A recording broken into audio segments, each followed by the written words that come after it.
Salut les petits créatifs et bienvenue dans ce 5e tutoriel déjà de la semaine Halloween proposé par la team YesWeCraft. On va réaliser une bague citrouille ultra simple, vraiment faisable par tous. Vous pouvez adapter ça aussi pour faire par exemple des rondes serviettes pour Halloween.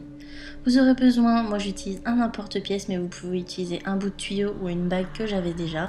Ce sera simplement une base de la taille de votre doigt pour faire la bague. Ensuite de la pâte polymère orange et jaune orangé. Je vais essayer de trouver la taille idéale. Je vais d'abord commencer par la pâte la plus claire, que je vais ensuite recouvrir de la pâte la plus sombre. En fait, ce sera pour bien recouvrir et on verra juste le jaune à l'intérieur de notre bague.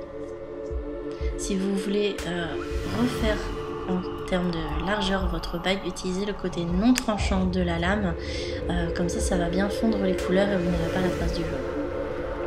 Une fois que vous avez la bonne dimension, vous enroulez autour de votre support. Vous lissez bien la jonction et vous lissez bien les bords pour que ça fasse bien bomber. On utilise ensuite un outil pointu tel qu'une pointe, un outil de modelage ou un cure-dent ou même le dos d'un scalpel pour créer les petites marques très caractéristiques des citrouilles. On les marque surtout au niveau du bombé, au niveau donc de la courbe, sur les bases en haut et en bas, pour bien donner cet aspect de citrouille. Et vous allez faire ça bien sûr tout autour.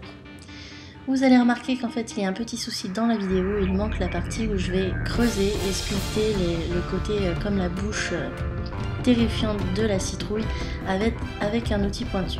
Et ensuite on met à cuire une fois qu'on aura texturé le tout. La vidéo n'ayant pas bien fonctionné comme prévu, vous allez voir, hop, on passe à la cuisson. Et voilà, on enlève du support, mais vous voyez c'est très simple, on donne juste des petits coups de scalpel. Une fois que c'est bien cuit et refroidi, on prend un petit peu de pâte de peinture acrylique brune et on vient en mettre partout sur notre base. Puis avec un coton plein dissolvant, on va enlever le surplus sans trop aller dans les détails. Ça sert en fait de patine sur notre création et on voit que ça reste dans les trous. Ensuite je remets sur mon support et avec un petit peu de peinture vitrail jaune, je viens on va dire vernir et colorer la bague.